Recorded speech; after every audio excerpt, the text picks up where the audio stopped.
Krishna. Question. My mother was a serious devotee, practicing devotional life very seriously, but she got some disease, and before it could be diagnosed, she passed away.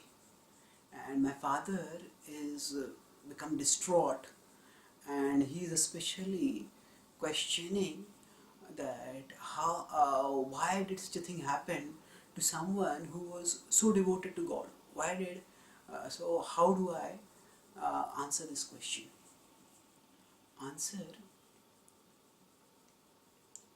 the purpose of spiritual life is to give us strength to face the challenges of life.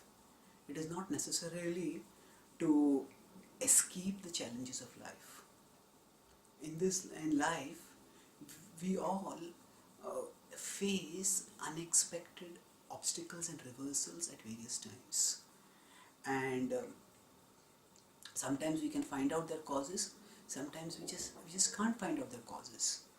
So, at the important point is not to get obsessed by the question why this, but to focus on the question how now. Why this? That means, why did this happen? Why did this happen? Why did this happen?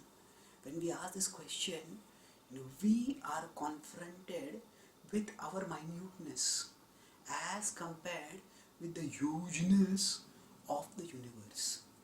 And when this confrontation takes place, the vastness of the universe, the vastness of the complexity of the causal connections in the universe, one thing leads to another, that thing leads to another. We are not aware of these complexities. And so, the question why this ultimately is something which we cannot answer intellectually.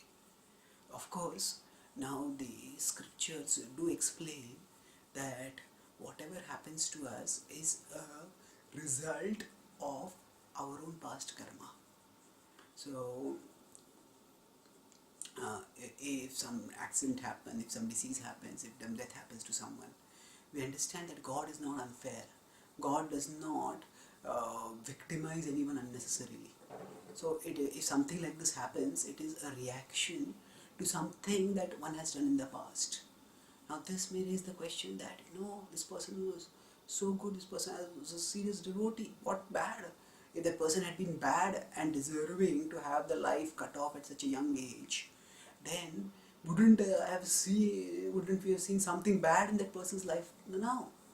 But when there's nothing bad and the person was so good, how could that person have done something bad in the previous life?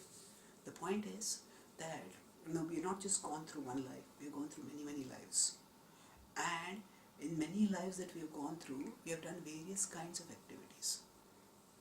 So in the Mahabharata, there is a story of how Dhritarashtra asked Krishna, oh, I had 100 sons, and why did all the 100 sons die? Why could even one son not survive?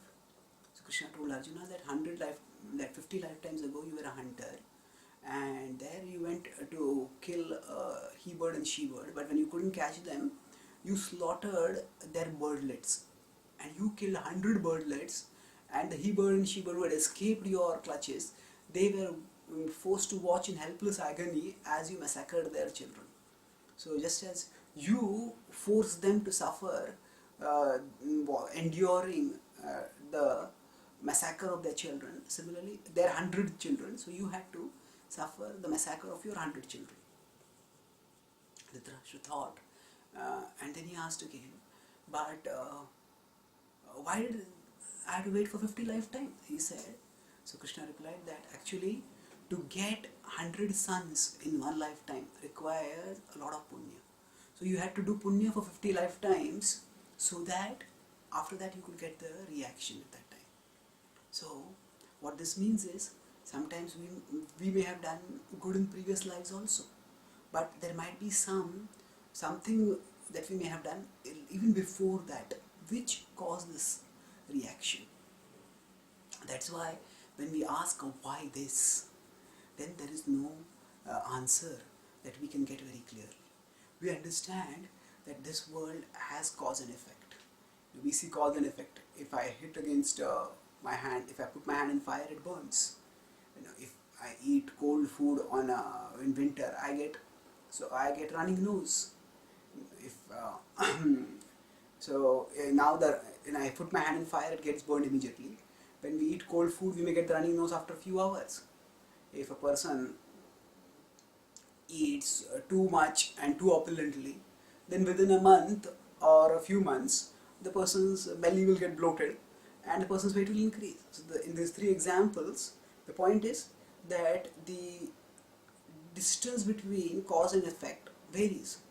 With respect to fire, the effect is immediately. With respect to mm, cold food eating, it is after a few hours. With respect to overeating, it is after a few weeks or months.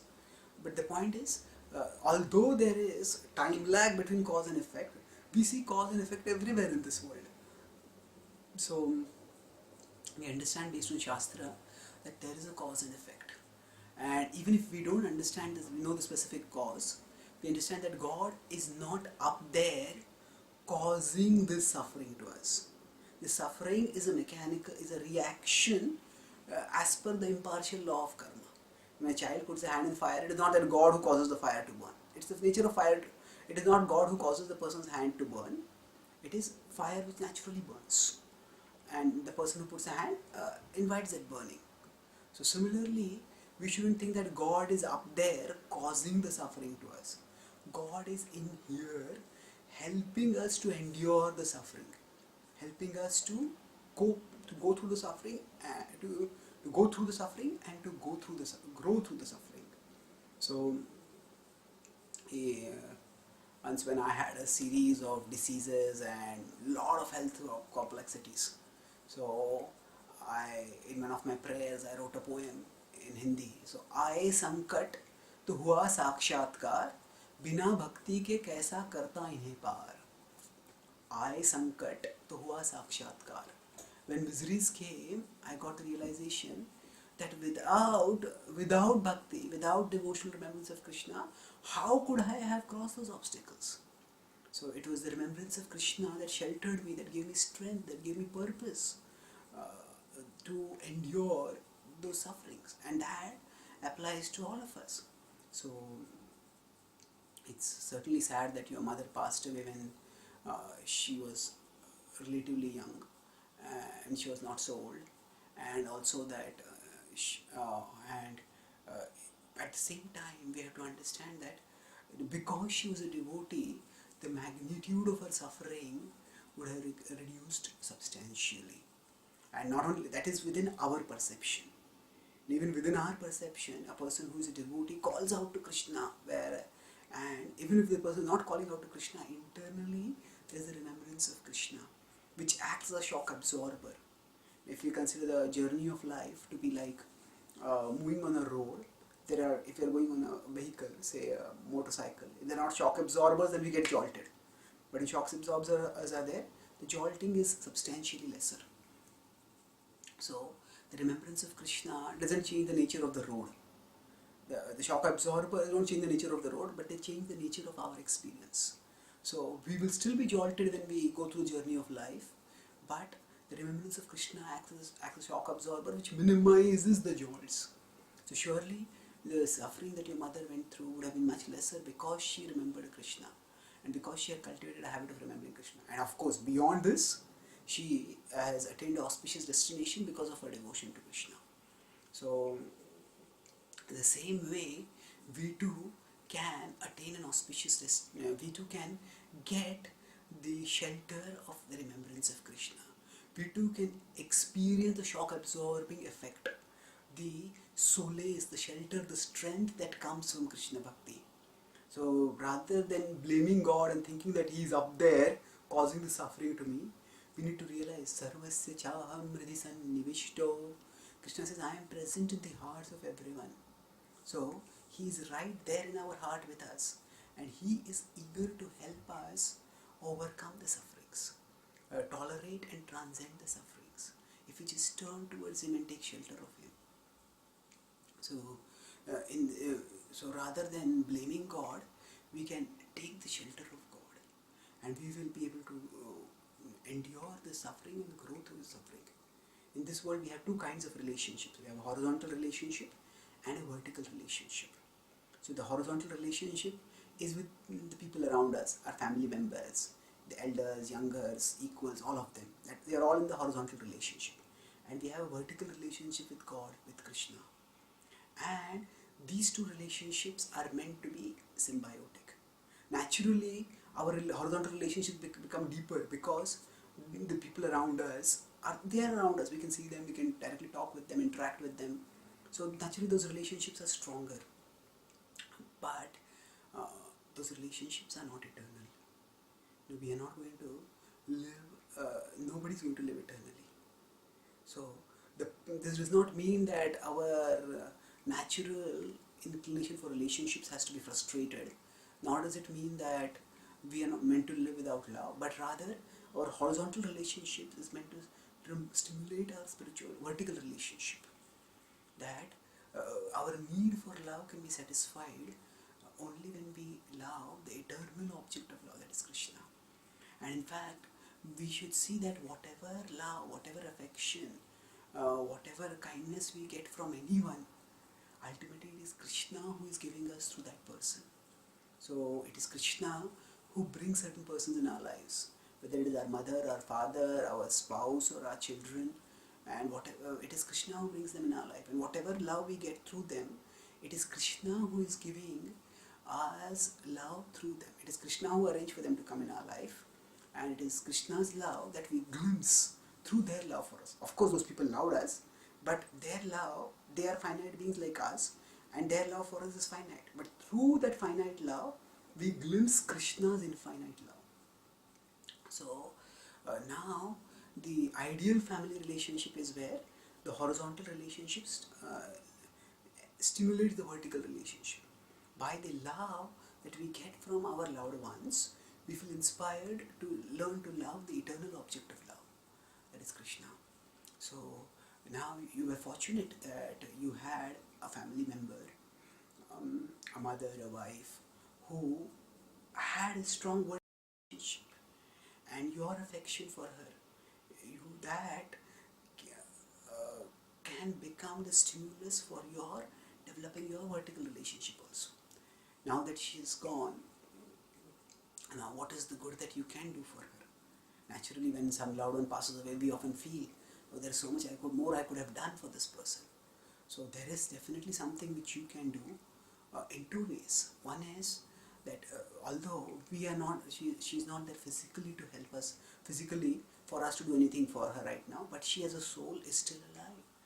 And wherever she is, if you practice bhakti and you become intense in your bhakti because she is related with you, that benefit will go to her also. And moreover,